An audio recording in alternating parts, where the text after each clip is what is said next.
everyone. I hope that you're able to hear me. Hope you're doing well. My name is Elizabeth Greer, and I'm a population health specialist at Apex Benefits. I hope you've enjoyed your week and are slowly getting into some sort of normalcy as things kind of open up, some sort of normalcy to your routines, whatever that may look like for you. For us at Apex, we opened up our office this week and are slowly getting back in, but are also still working remotely. Many of you recently completed a survey around your wellness program and wellness at JC Hart, and one of the topics that emerged to learn more about was on stress. And so this presentation specifically is geared around coping with stress and also using mindfulness to help you to better cope and help you through those stressful situations. I hope you find today's presentation helpful and a useful resource that you can reflect back on to help you combat stress moving forward. Please don't hesitate to reach out in the chat box as we move through the presentation, or if any questions arise as we're going through it. All right, let's go on. Let's move into it and let's discuss stress management and how mindfulness techniques can help us cope better. And again, feel free to talk in the chat or to answer any of the questions that I kind of asked through the chat room, or if there's any questions or anything as we kind of move through. I'll try to keep that open, keep watch as we go through. All right, mental health, coping with stress. So let's think for a minute. If there was a new treatment that made you live longer, enhanced your memory, increased your emotional intelligence, helped keep you at a healthy weight, lowered your food cravings, protected you from cancer and dementia, strengthened your immune system, lowered your risk of heart attack, stroke, diabetes, or made you feel less depressed, happier, and made you feel happier, less depressed and anxious, would you take it? If there was a treatment out there that did all of these things, would you take it? I think we're all secretly saying yes in our heads, and I think that most of us, why wouldn't we if it was that easy? Unfortunately, there is no magic pill, and overactive stress in our lives can actually have the opposite reaction to all the things mentioned above. It's learning how to cope and deal with our stress that allows us to live healthier lives. And so as we move forward in this presentation, we'll kind of take that a little bit, take that a step further and just kind of get to the nitty-gritty of all of it. But we're going to start by going through a couple true-false questions, and I want you to choose to jot your answers down on a piece of paper, and or you can throw them in the chat box and see how your results line up with the questions being asked. So up to you whether you write them in the chat box or write them in front of you. So the first question reads, stress is the same for everybody. Do you think that is true or false? Stress is the same for everybody.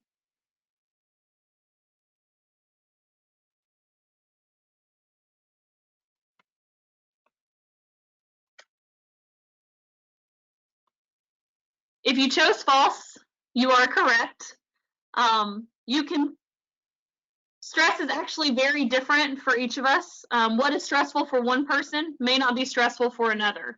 And I think it's definitely different among us all, but each of us responds to that stress or responds to that situation in a different way. Question 2, stress is everywhere, so you can't do anything about it.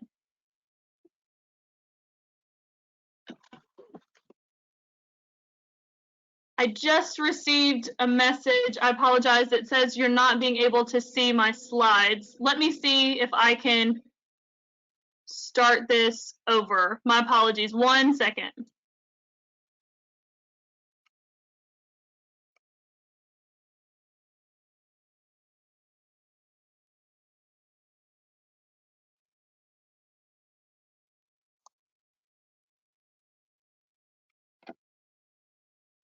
Are we able to see it now?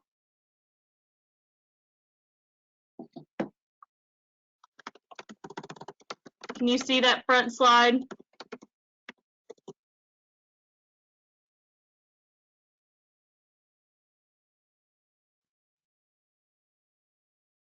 All right, I'm going to move it to the next page, and someone let me know if they can see it. All right, my apologies. We'll kind of run through this first part. My apologies in dealing with this, but thank you for letting me know.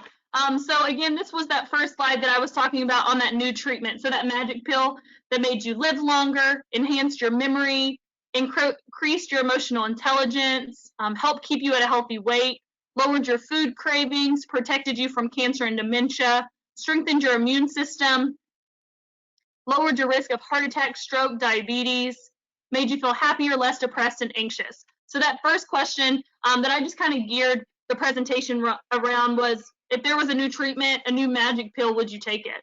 And I think if there was something out there, we'd probably all say yes in our heads, especially I know I would. But why wouldn't we if it was that easy?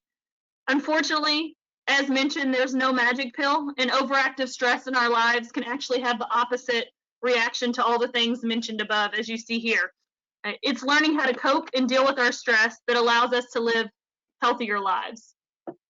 And so as we move forward, again, just going over those first two true-false questions, and then we have a few more that follow in.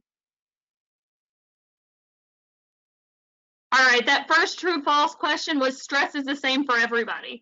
And as mentioned, that answer is false. So if you chose false in the beginning, choosing false now, you are correct. Stress is actually very different for each of us. What is stressful for one person may not be stressful for another, and each of us responds in an entirely different way. That second question was, stress is everywhere, so you can't do anything about it. Again, if you chose false on this one, you are correct. You can plan your life so that stress doesn't overwhelm you. Effective planning, for example, can be a key aid to help you in times of stress, whether that's planning your day out, prepping for a big meeting, or spending a day with your kids. Finding a planning strategy that works for you can help you manage and move forward, even when stress strikes. And two more questions just to kind of get your brain pumping, get you thinking a little bit around stress. Another true-false question reads, no symptoms, no stress. Do you think that's true or false? No symptoms, no stress.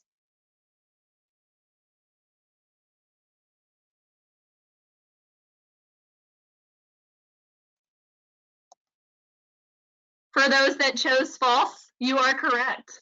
An absence of symptoms does not equate to an absence of stress. Over time, stress will catch up with you and can cause your mind and body to start wearing out. Examples including fatigue, forgetfulness, loss of productivity. But we can't ignore stress in our lives simply because we may not be suffering at that specific moment. And thank you for those that are chiming in through the chat question window there. And one more question, just on a true or false, just asking you, stress is always bad for you. Do you think that's true or false? Stress is always bad for you.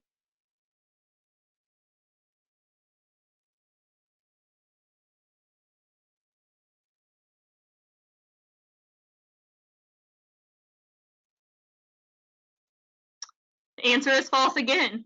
If you chose false, you are correct. All of those answers being false. Stress can be the kiss of death or the spice of life. It's all how you manage and deal with it. A real life example for myself is I often work better under pressure. And I remember this greatly when I was in college and preparing for final exit exams and just preparing for graduation. Though it created great stress for me in the moment, and in those times I often worked much more efficiently when it was crunch time. That may be the exact opposite for you, and that's okay. But it's really figuring out what works for you and understanding that we all react differently to stress, and how we kind of process it in our own world, in our own minds, and in our own situations. And so again, if you got all 4 questions right, pat yourself on the back. Awesome job. Great start to your Friday. But we'll continue to learn about stress and some effective techniques for dealing with it in the coming slides. Again, if you have questions or anything pops up as we move through, feel free to jot those down, and we'll continue going. All right, some key objectives that we'll talk about as we jump through this presentation. We'll talk about defining stress, what that stress response looks like, how to identify toxic stress. We'll look at some statistics surrounding stress, recognizing some common symptoms associated with stress, the introduction of mindfulness, looking at mindful breathing, mindful awareness, mindful listening, all of those key things. And then we'll also jump into how mindfulness aids our stress, really helps play an active role and can play an active role in that. And we'll talk about taking care of yourself, ending with the challenge of what can you do today, what can you do moving forward to continue taking care of yourself in times of stress, and using mindfulness to kind of help aid in that process. All right. So let's define stress. Stress is defined as a normal physical response to events that threaten or upset you.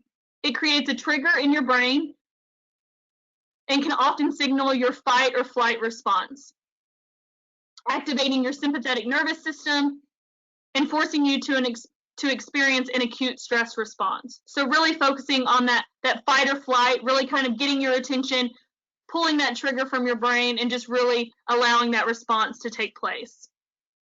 And I threw in some fun pictures kind of along the way just to keep you engaged and going forward. There's a few common types of stressors. I've listed 2 here, but also discussed a few more. But internal stressors could include specific behaviors, traits, or lifestyle choices. Examples including of that could be negative self-talk, setting unrealistic expectations, or having rigid thinking with the lack of flexibility in your processing. There's also environmental stressors, and that could include environmental factors or events, examples including war, temperature, noise, crowds. I would think that the current situation we're in could function very much as an environmental stressor. But there's also external stressors too, and that could play a role in our stress. And those could include death of a loved one, injury, divorce. There's probably a few other stressors that you might be thinking of that may not fit specific into these categories, but just listing out a few of those being internal, environmental, external, and discussing a little bit about that. I also have a quick graph here on the right hand, and it's a study that I just found from the American Psychological Association, and just showing average stress level by gender, ranging from a scale of 1 to 10, 1 ranging from little to no stress, and 10 showing extreme levels of stress. And I think we can all relate to the diagram, and I think too that this diagram may look a little different, very different for us depending on the stress we're experiencing at any given moment. I know Christmas time, holiday time, our stress, I've done presentations around that time with stress and shown females around the holidays are a little bit more stressed out than men. But again, I think it's all varies upon the situation, kind of the circumstances we're in, and hopefully you can kind of relate to that graph in some way or another.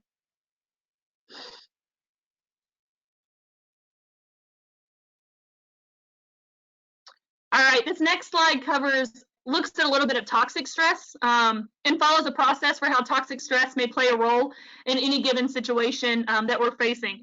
At a certain point, if not managed properly, stress can cause a major damage to our health, our mood, our productivity, relationships, and quality of life. We see in this diagram that there are areas of positive stress, tolerable stress, and then leading into that toxic stress. And toxic stress, again, being when things are left unmanaged. And so you see in that positive stressor, positive facing right there. So when you're in that positive realm, kind of have brief increases in heart rate, probably still acknowledging that fight or flight response, but there's mild elevations in stress hormone levels. So you're at a comfortable level where you're able to deal with that stress efficiently. And you've developed ways and key things that kind of you can do in your own life, and kind of what we'll discuss moving forward to kind of keep you in that positive realm and being able to kind of manage when stress does hit.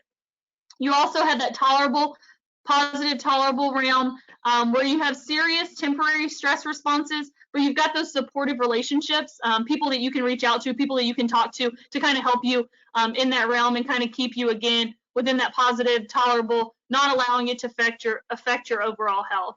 And then moving in, if those are left unmanaged, dropping into that toxic stress. So those prolonged activation of stress, those feelings of I have no idea what I'm going to do next, response systems in the absence of protective relationships. So maybe you don't have that person, or you're not able to reach out or kind of conversate in those situations, but just really kind of focusing in the focus of this presentation and really just trying to find yourself in those positive or tolerable states, right? As we saw early on in the presentation with that magic pill, really trying to prevent ourselves from falling into those negative associations when stress really falls or comes down on us, and just really focusing to develop practices that'll keep us that'll keep us going, moving forward, and continuing to build the best, healthiest version of our lives as we tackle this conversation and as we tackle life kind of outside of this. And we learned earlier that stress isn't always a bad thing. I hope you saw that and just kind of with my response, but it truly is how we deal with our stress and develop ways of managing that help us better cope. Another real life example for me, when life gets, or I feel like I'm under a large amounts of stress, I take time away from the situation. I remove myself completely, whether that be taking my dogs for a walk or getting a quick exercise in, anything I can think of to kind of pull myself from the situation. And so again, I remove myself from the situation until I'm able to think clearly and start fresh. For me, again, this is what works for me. It helps me deal with the stress in a more positive manner and allows me to think clearer when I get back to approaching that stress head on. So just thinking of things that kind of help you kind of, if it is removing yourself from the situation or if it's talking it out. I mean, I think all of us kind of have key things that we can do. And as we move forward, kind of hopefully jot in your brain a little bit of things that can kind of help you combat stress and combat things that are going on.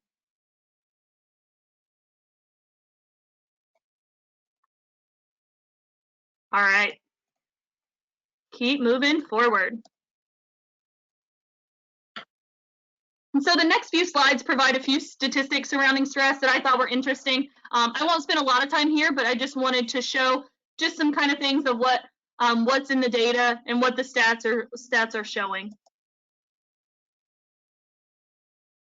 So this first one just looks at workplace stress by country.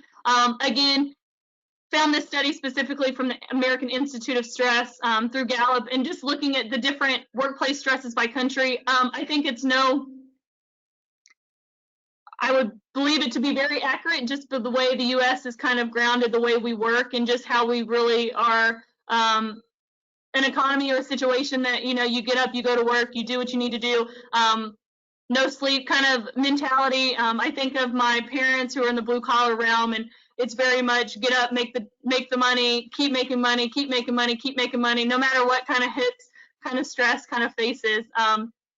But then I've also visited areas of Europe and other areas in other countries around the world where their mentality is very much family focused, or it's very much focused on different things, kind of aside from what the US. So for me, I was able to relate with this, just kind of seeing how 80% of US working people feel stress on the job, and half of them need help in managing stress. I think stress for us is a very important topic. As you saw, it kind of plays an overall arching effect in our overall health if it's left unmanaged. But just kind of a key stat, just showing how we shape up against other countries.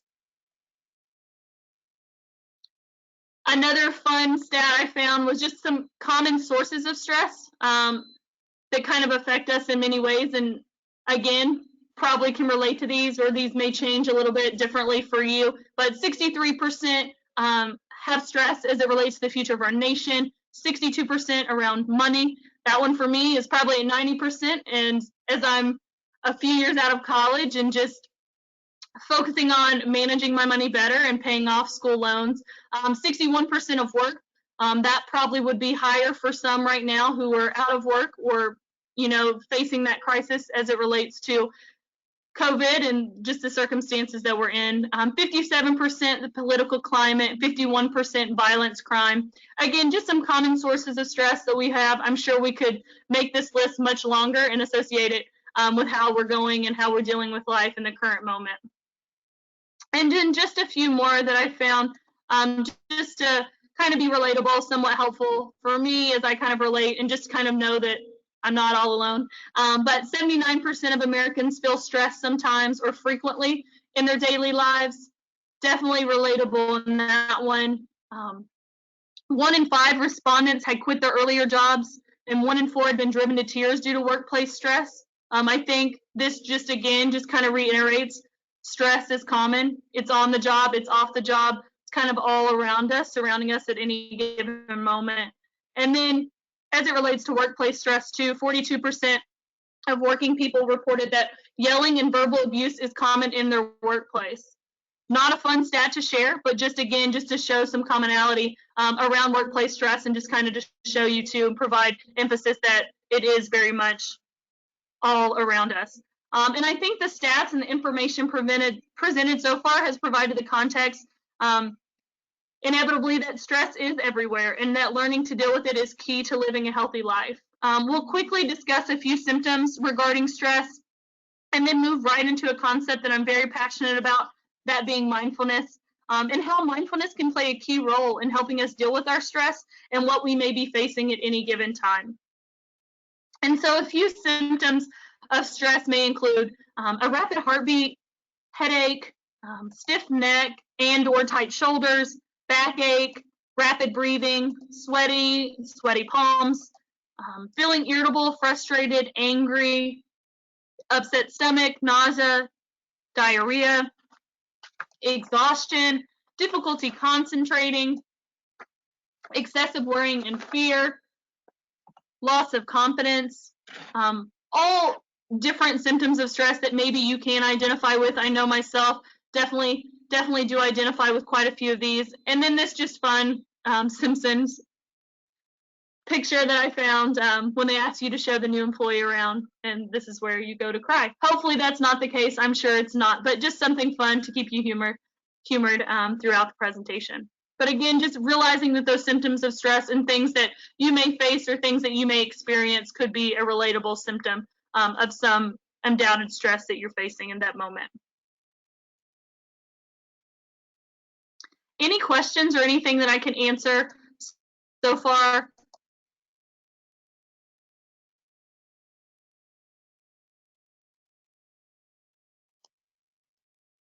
We're good. I'll keep moving forward.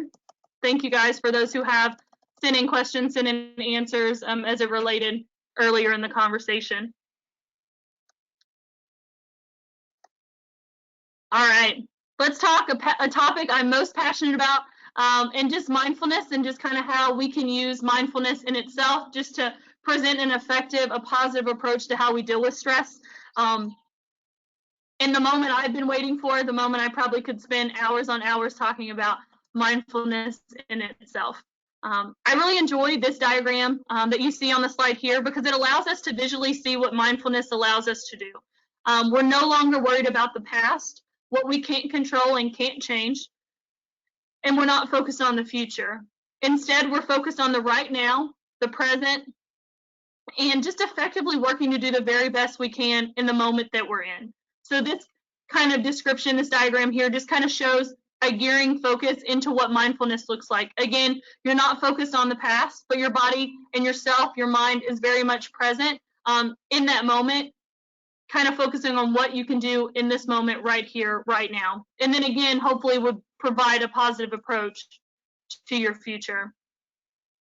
And so as this slide just kind of tells, that mindfulness is a moment-by-moment awareness of our thoughts, our feelings, bodily sensations, and surrounding environment through a gentle, nurturing lens. When we practice mindfulness, our thoughts tune what we're sensing in the present moment rather than rehashing the past or imagining the future. With mindfulness comes a few techniques that we'll discuss in the next few slides. And as we go through these, find a stressor in your life. I know we all probably have one, but I not necessarily encourage, but just want you to find a stressor in your life and think about how these techniques specifically could play a positive role to help you alleviate or create a positive approach to your stress or to any specific thing that you may be facing.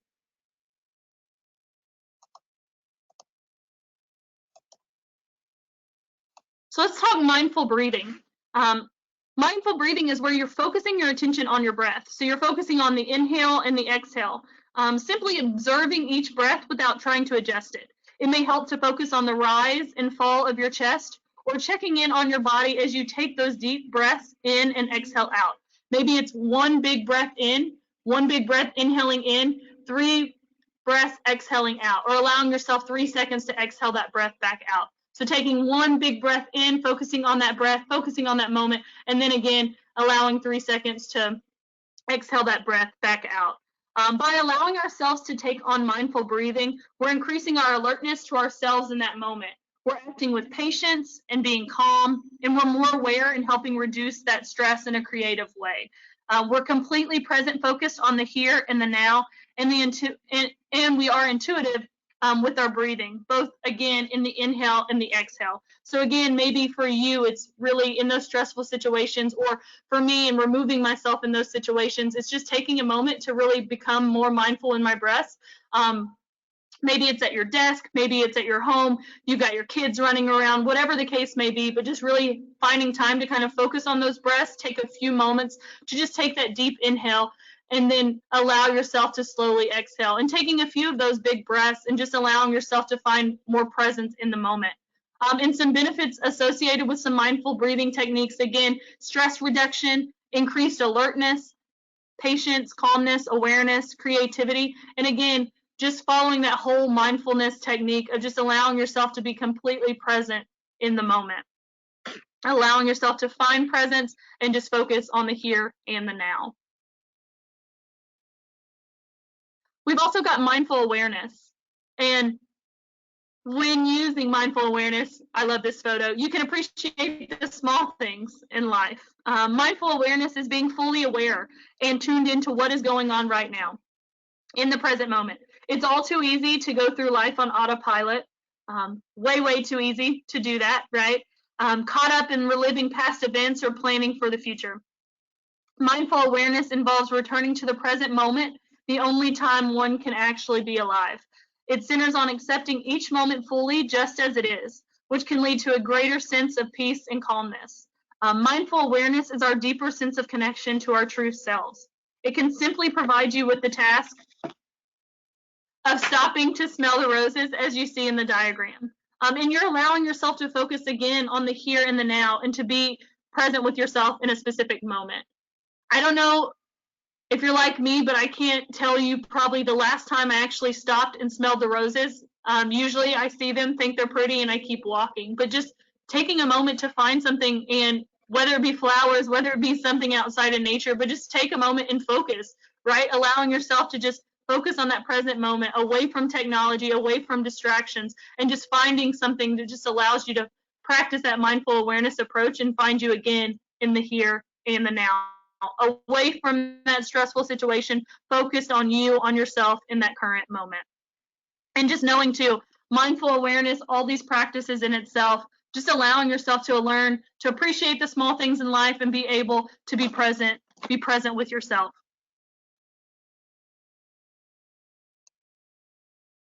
We'll talk about one other key tactic here, and this last one we'll discuss is mindful listening.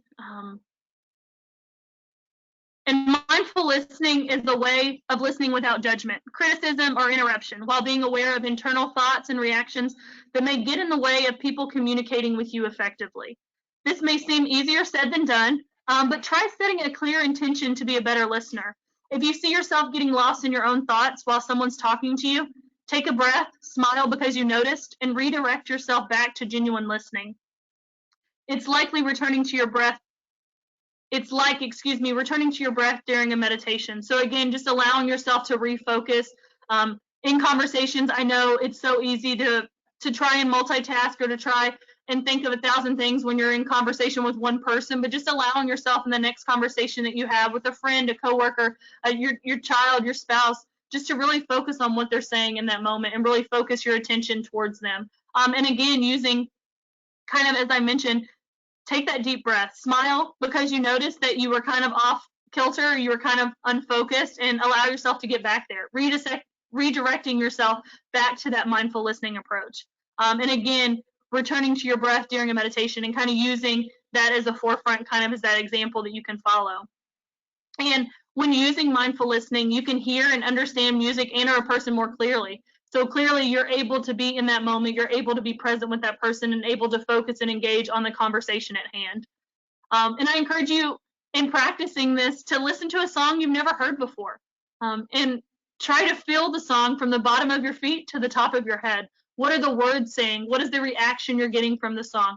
I know I have I'm a big country music fan, and obviously we all know that country music tells a story. And so for me and mindful listening, it's really taking myself and putting myself in those moments to focus on what is the story saying? How's it making me feel? But very much feeling the song from the bottom of my feet to the top of my head. But just using mindful listening, I think this one is key in any conversation, in any engagement activity, in anything that we're doing with coworkers, friends, spouse, children, again, but just allowing ourselves to focus, allowing mindfulness to kind of take over and keep us, again, as mentioned, on and on and on in that present moment, and keep us engaged with what's going on.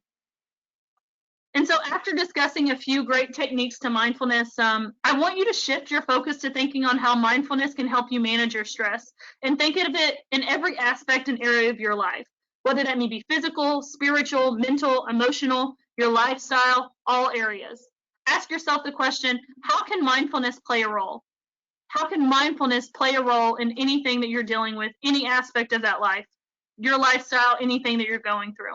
And as I mentioned earlier, exercise and walking my dogs helps me be more mindful, and it allows me to escape a potential stressful situation and bring myself back when I'm ready.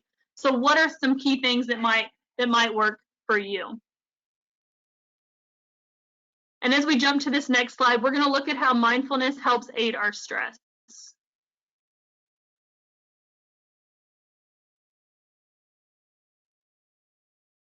All right, so asking ourselves that question, how can mindfulness help manage our stress, help play an aid, help play a big, just a leading force, a guide in helping us manage kind of the stress that's at hand.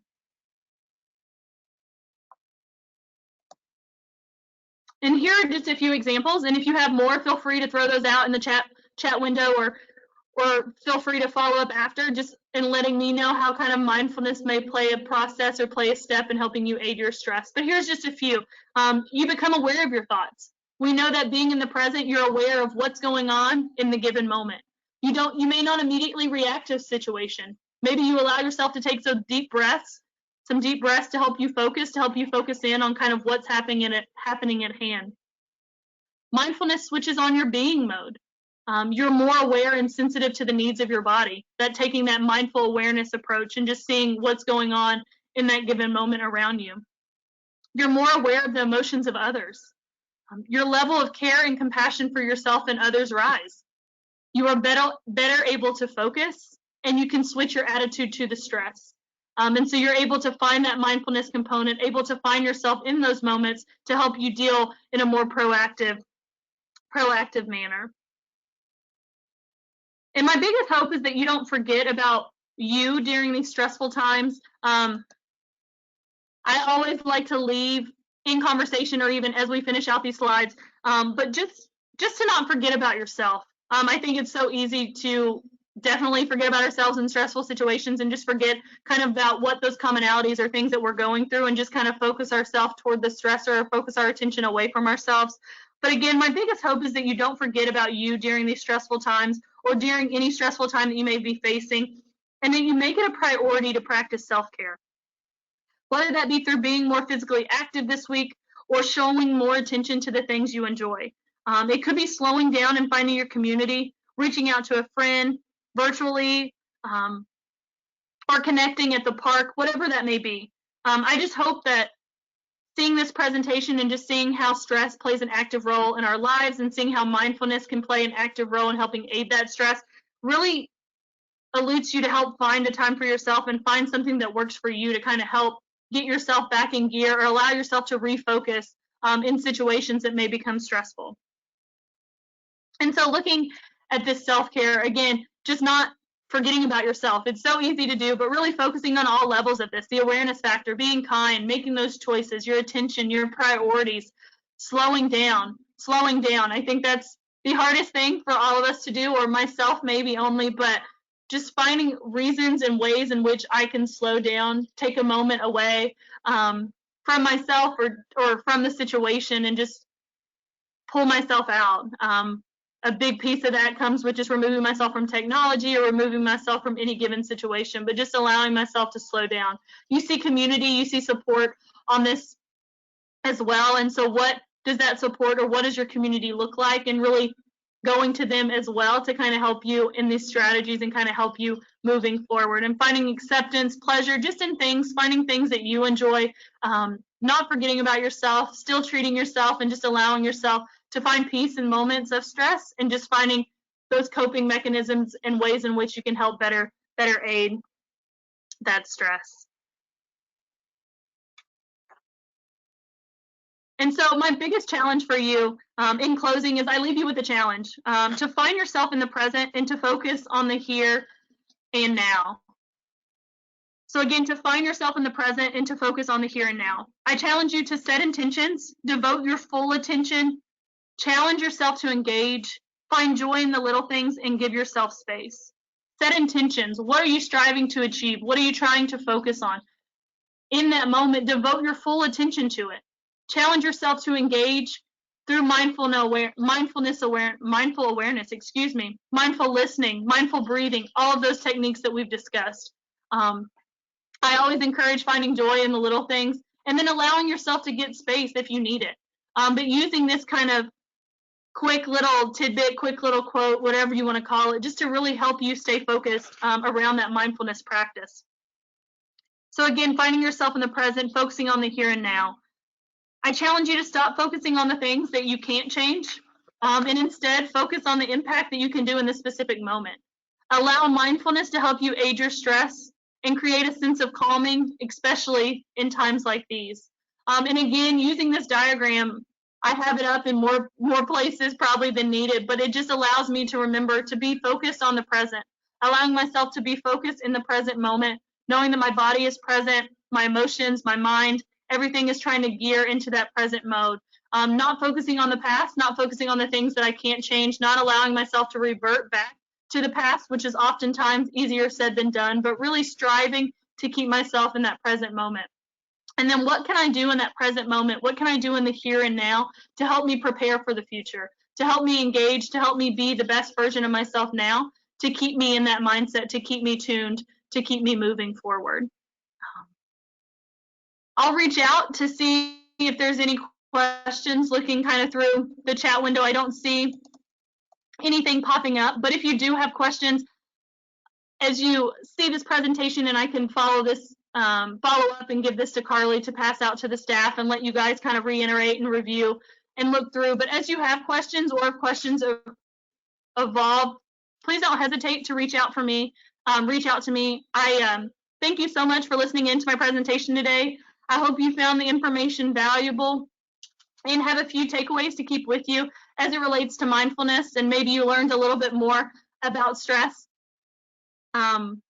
If you have any questions, again, please don't hesitate to reach out. The best way to reach out to me is through email, as shown on the slide, and that email address is lgreer@apexbg.com. Again, I thank you for your time. I hope you have a great Memorial Day weekend, and hope that this presentation was useful and can be a useful resource for you to go back to. Again, enjoy your weekend. Thank you for listening. We'll talk soon. Thank you.